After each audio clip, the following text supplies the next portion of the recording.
Bonjour à tous. La dernière fois, nous avons modélisé le côté de la table de défonceuse. Nous allons à présent faire la partie longitudinale. Si on regarde l'arrière, il y a 3 traverses. Une traverse basse, une traverse intermédiaire et une traverse haute. Toujours en remplissage en panneau de mélaminé de 10. Et à l'avant, il y a seulement 2 traverses, une traverse basse et une traverse moyenne ici. Je vais masquer la porte. Donc cette traverse moyenne, juste là, il n'y a pas de traverse haute, de manière à avoir un meilleur accès à la défonceuse. Modélisons donc ces traverses longitudinales en repartant de notre modèle de côté. J'ai rechargé le côté tel que nous l'avions laissé. Les traverses de face font 60 mm, il y en a 2. Le meuble fait 600 de large, donc nos traverses longitudinales doivent faire 460. Je vais générer ces traverses. Je clique le plugin pièce. Je vais taper traverse longue.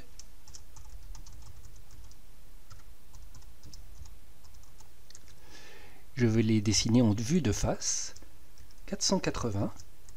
Elles feront 60, 24 d'épaisseur. Il y en aura 4.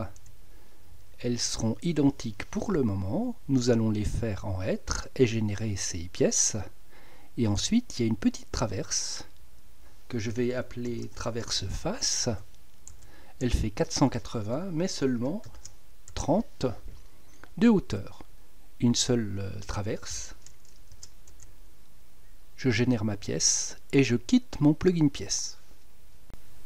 Je vais prendre mes traverses et les mettre en place en commençant par la partie arrière. D'abord la traverse basse que je vais remonter de 200 mm. Je vais prendre une autre traverse ici, M. Je vais la placer ici. Je vais la déplacer. Verrouiller suivant l'axe ici. Je vais tourner et indiquer qu'elle vient à ce niveau-là. Voici qui est fait. Je vais prendre une troisième traverse, M pour déplacer. Je la prends par ce point-ci et je l'amène en partie haute ici. Je vais à présent mettre la partie avant. J'attrape cette traverse. Il faut que je la mette d'abord ici. Ensuite, je vais verrouiller suivant l'axe ici et me mettre au niveau de cette traverse ici. Voilà. Et ensuite la dernière. Et je vais faire la même opération. M pour déplacer. Je verrouille ensuite suivant là et je vais la mettre à ce niveau-là. Mes traverses sont positionnées. Avant de faire mes tenons et mes mortaises, comme mes 2 lames de face sont identiques, elles ne vont pas recevoir les mêmes mortaises. Il faut que j'en rende une unique. Rendre unique. Je vais du reste la changer de nom. Info sur l'entité. Elle s'appelle lame face et je vais l'appeler à présent avant. Et celle d'arrière, je la clique et je vais l'appeler tiret arrière. Cette opération étant faite, on va pouvoir faire les tenons. Je vais d'abord me mettre sur la partie arrière, lancer le plugin Rafale Tenon Mortaise. Je vais mettre un arasement de 6. Épaisseur de tenon 10. Longueur 30. 2 épaulements de 10. Un vide sur mortaise de 1. Je valide. Et je vais me mettre en visualisation rayon X pour bien voir ce qui se passe.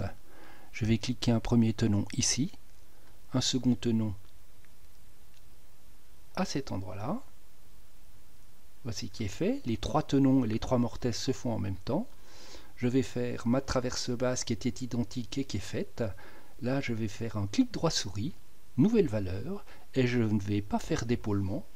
Pour la petite traverse de 30, je valide. J'indique ce point-ci. Il me reste un tenon et une mortaise à faire. C'est fait à présent. Je peux quitter mon plugin. On voit que la languette n'a pas été percée, c'est pas très grave. Comme ça sera collé au moment de l'assemblage du meuble, ce ne sera pas du tout un problème, l'assemblage sera tout à fait solide. Avant de faire les rainures pour embrever les panneaux sur les traverses, ces traverses ne seront plus identiques, donc je vais les rendre uniques.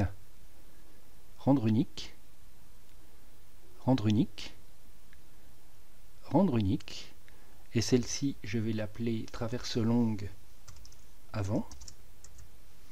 Celle-ci je vais l'appeler traverse longue arrière haut.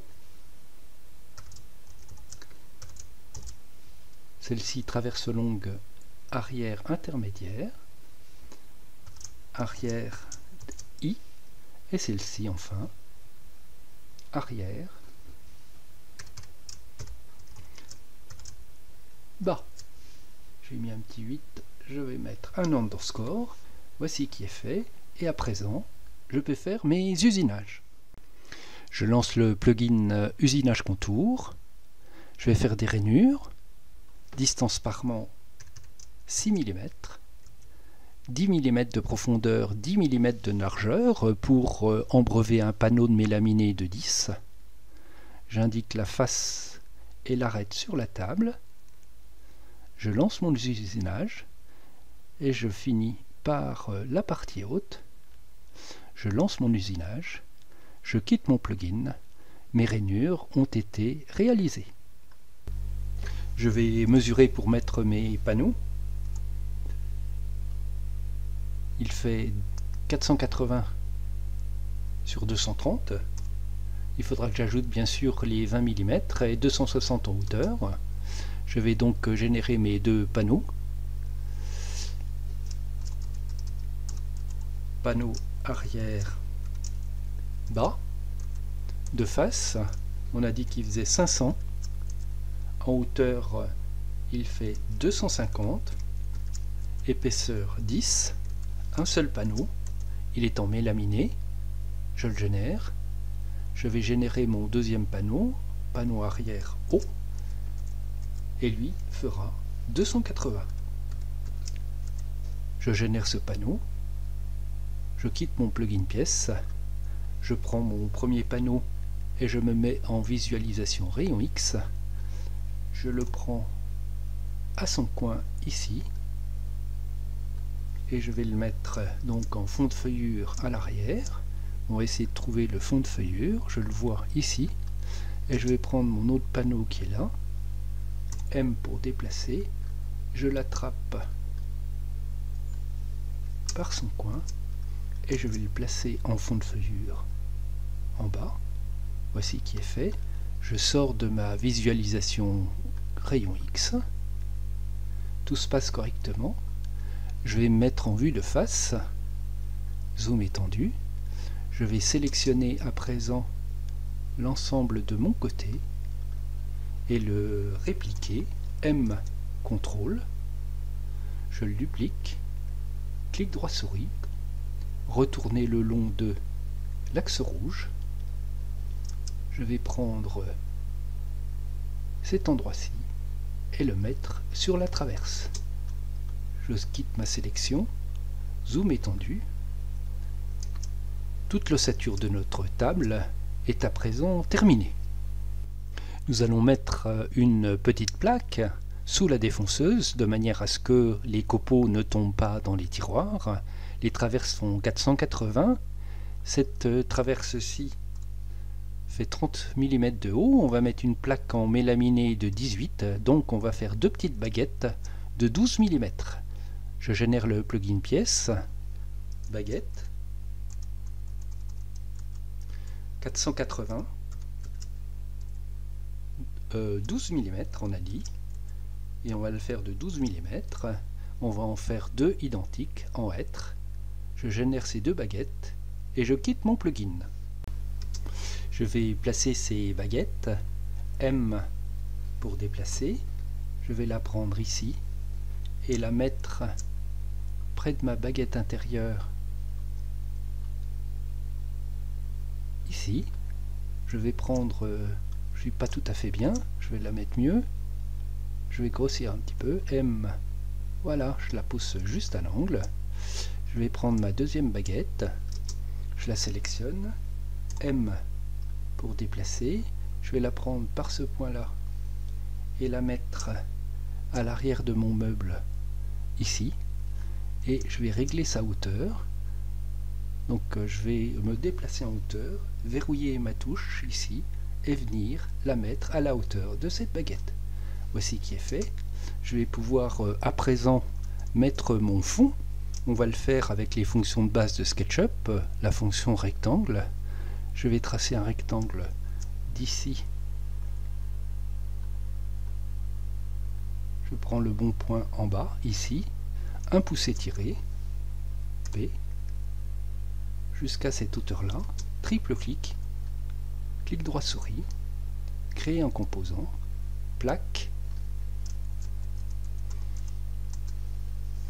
Il me reste à lui affecter un matériau, il sera en mélaminé.